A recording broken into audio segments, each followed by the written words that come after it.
Hype তৈরি করতে তিনি যেন একাই যথেষ্ট, আর সেটা আবারও প্রমাণ করলেন মেগাস্টার শাকিব খান। আসন্ন ঈদুল আজহাকে সামনে রেখে তার বহুল প্রতীক্ষিত সিনেমা রকস্টারের ৮০ সেকেন্ডের টিজার প্রকাশের পর রীতিমতো কাঁপছে ঢালিউড।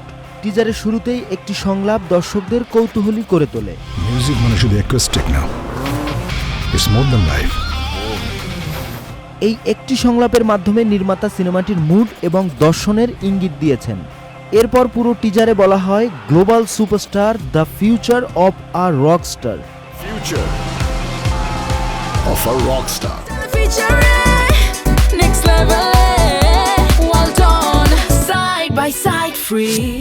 মূলত টিজারটি একজন শিল্পীর উত্থান, উন্মাদনা এবং তার অস্থির জীবনের ঝলক। বিশাল কনসার্ট, হাজারো ভক্তদের উচ্ছ্বাস, আন্তর্জাতিক পর্যায়ে জনপ্রিয়তা, ম্যাগাজিনের কাভার স্টোরি, অ্যালবাম ঘিরে দর্শকদের হিড়িক, সব মিলিয়ে এক গ্ল্যামারাস গতির জীবনচিত্র ফুটে উঠেছে এখানে। তবে শুধু সাফল্যের মধ্যেই সীমাবদ্ধ নয় রকস্টারের টিজার। ধারণা করা যাচ্ছে গল্পটি শুধু একজন তারকার উত্থান নয়, বরং তার ভেতরের সংগ্রামকেও তুলে ধরবে।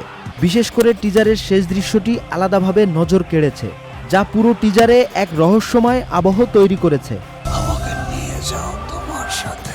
প্রকাশিত টিজারটি মাত্র ৬ ঘন্টায় ইউটিউব ট্রেন্ডিংয়ে নাম্বার 1-এ উঠে আসে, যা রীতিমতো বিস্ময়কর।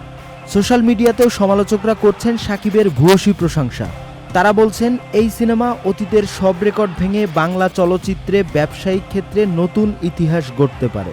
আজমান রুশো পরিচালিত সান মোশন পিকচার্স লিমিটেডের ব্যানারে নির্মিত এই সিনেমায় আরও অভিনয় করেছেন সাবিলা নূর, তানজিয়া জামান মিথিলা, তারিক আনাম খান সহ আরও অনেকে। নাহিয়ান ইমন, চ্যানেল আই।